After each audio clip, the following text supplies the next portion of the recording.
2026 திமுக தோற்றது, 2026 அதிமுக தோற்றது அப்படிங்கிற செய்திக்கும் 2026 நாம் தமிழர் கட்சி வெற்றி பெறலைன்றதுக்கும் வித்தியாசம் இல்லை சார். நாம் தமிழர் இலக்கிறதுக்கு எதுவும் கிடையாதுங்க. நாம் தமிழர் இலக்கிறது கிடையாது. திமுக தோற்றுருக்கு, அதிமுக தோற்றுருக்கு, நாம் தமிழர் தோற்றதில்லை.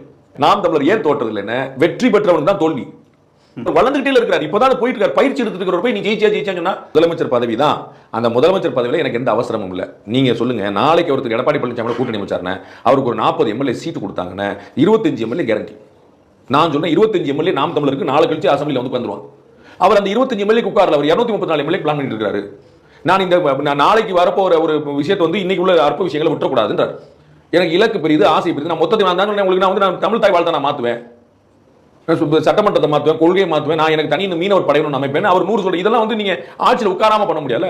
அப்ப நீங்க 10 எம்எல்ஏ பண்ணி என்னைக்கு நீங்க கூட்டணி சேர்றீங்களோ அன்னைக்கு உங்களுக்கு சொந்த பலம் போயிருது. கூட்டணி சேர்ந்தீங்கன்னா அவள் தான். இப்ப நீங்க வந்து விஜய் வந்து ஏடிஎம்கே கூட்டணி வைக்கிறார். யார் முதலமைச்சர் சொல்லுவார்? எடப்பாடி பழனிசாமி தானே. இப்ப சீமான் வந்து எடப்பாடி சேர்றாரு. யார் முதலமைச்சர் சொல்லுவாரு? நான் முதலமைச்சர் திரு எடப்பாடி எனக்கு கலவா சொல்லுவாரா? அப்ப திரு எடப்பாடி பழனிசாமி முதலமைச்சர் நான் இதுக்கு சீமான ஓட்டு போட்டு நான் ரெட்டிலேயே ஓட்டு போட்டு போயிடுவேன் டேரக்டா. அங்கதானே உங்க எல்லா கட்சியும் காணாம இருக்கு. மதிமுக எங்க விழுந்தது? 2 கம்யூனிஸ்ட் கட்சிகள் ஏன் வளர முடியல? ஏன் காங்கிரஸ் வந்து செகண்ட் பிள்ளை வச்சிட்டு இருக்கு?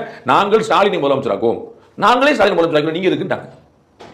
உங்களுக்கு புரியுங்களா? அப்ப நாங்க வந்து எடப்பாடி பழனிசாமி முதலமைச்சர் நாங்க ஏற்கனவே ஆக்கிட்டோங்க, நாங்க பார்த்துட்டோம். இவ்வளவுதான் கணக்கில் புரிஞ்சுக்கணும். அப்ப சொந்தமா வளர கட்சிக்கு தான் வாய்ப்பு இருக்கு. நீங்க நாம் தமிழர்ல வந்து ஏன் தோற்கலன்னு சொல்றேன் நீங்க பார்க்கணும். நாம் தமிழர் தோற்கல, ஏடிஎம்கே தோற்று, திமுக தோற்று.